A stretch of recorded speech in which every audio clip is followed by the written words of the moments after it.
Ceux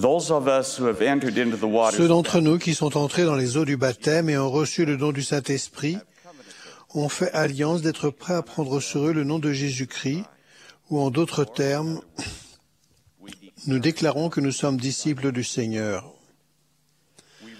Nous renouvelons cette alliance chaque semaine lorsque nous prenons la Sainte Seine et nous démontrons que nous sommes ses disciples par notre façon de vivre.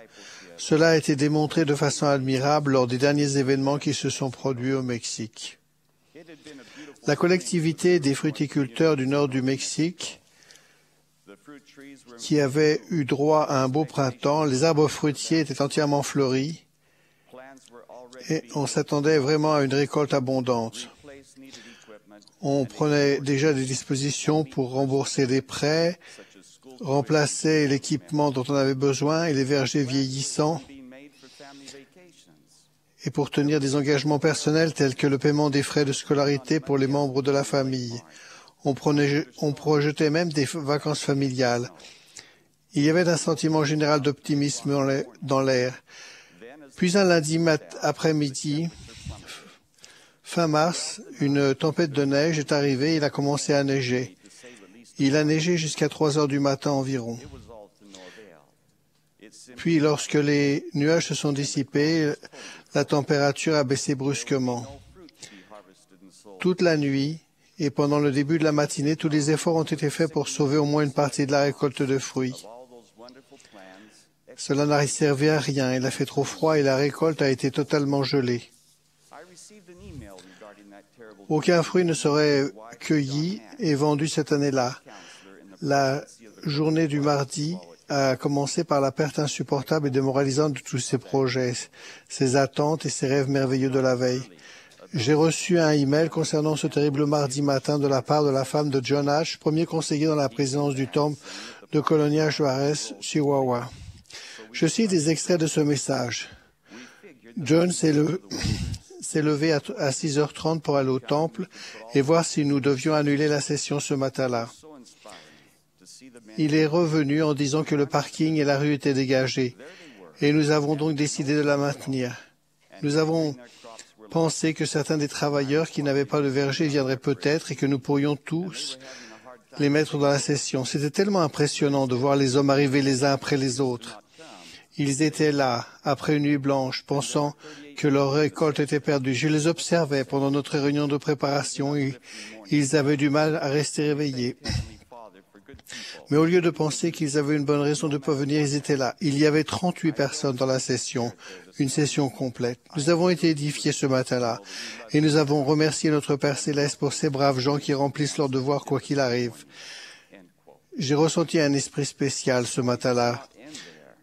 Je suis sûr que notre Père Céleste était heureux de savoir que nous aimions sa maison et nous avons senti que c'était l'endroit où il fallait être en ce matin difficile. L'histoire ne s'arrête pas là.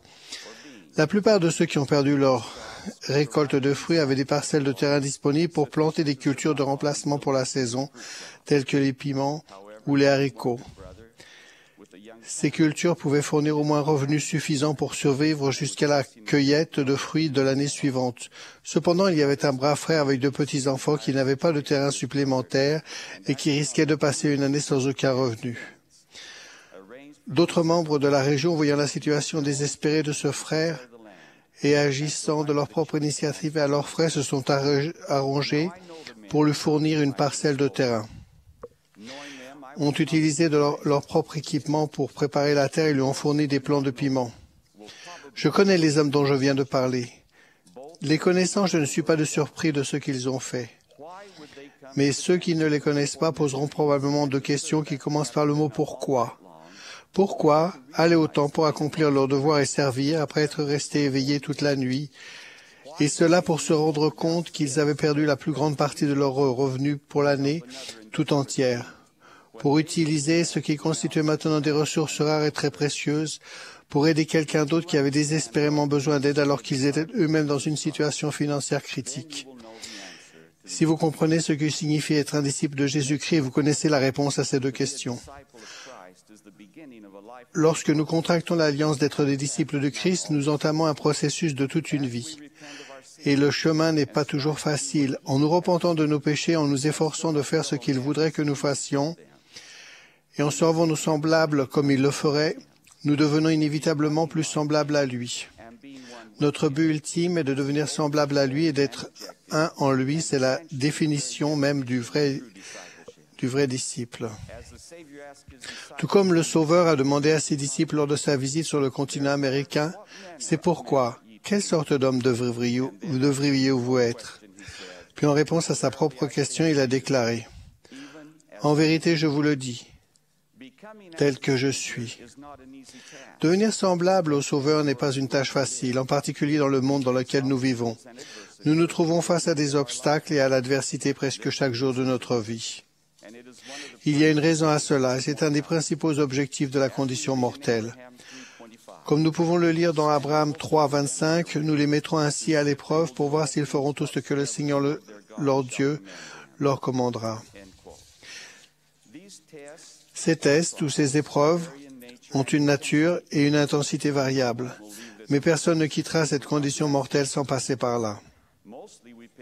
La plupart du temps, la perte d'une récolte ou d'un emploi, la mort d'un être aimé, la maladie, le handicap physique, mental ou émotionnel, la pauvreté ou la perte d'amis est l'image que nous nous faisons d'une épreuve. Cependant, même la réalisation des objectifs qui paraissent en valoir la peine peut apporter son lot inutile de danger et d'orgueil, où nous aspirons plus aux honneurs des hommes qu'à l'approbation du ciel. Parmi ces dangers, nous trouvons la popularité mondaine, la reconnaissance publique, les prouesses physiques, les talents artistiques ou athlétiques, la prospérité ou la richesse. Concernant ces dernières épreuves, certains d'entre nous peuvent avoir des sentiments semblables à ceux exprimés par Thierry dans un violon sur le toit. Si la richesse est une malédiction, que Dieu me frappe de cette malédiction et que je puisse ne jamais m'en remettre. C'est ce second type d'épreuve qui est plus intimidant, plus dangereux et plus difficile à surmonter que le premier. Nous devenons des disciples et nous en faisons la preuve par la manière dont nous supportons les épreuves et non en fonction du type d'épreuve que nous subissons. Comme nous l'a enseigné le président Herring, ainsi dans la grande épreuve de la vie consiste à voir si nous prêtons l'oreille au commandement de Dieu et y obéissons au milieu des tempêtes de la vie. Il ne s'agit pas d'endurer les tempêtes, mais de choisir le bien lorsqu'elles font rage. Et la tragédie de la vie est d'échouer à cette épreuve et ainsi de ne pas nous qualifier pour retourner en gloire dans notre foyer céleste. Je suis fier d'être le grand prêtre de 23 petits-enfants. Il ne cesse jamais de m'impressionner par leur compréhension des vérités éternelles, même dans leurs jeunes et tendres années. Tandis que je préparais ce discours, j'ai demandé à chacun d'eux de m'envoyer une très courte définition de ce qui signifie être un disciple de Jésus-Christ. J'ai reçu cette réponse de Benjamin, âgé de 8 ans.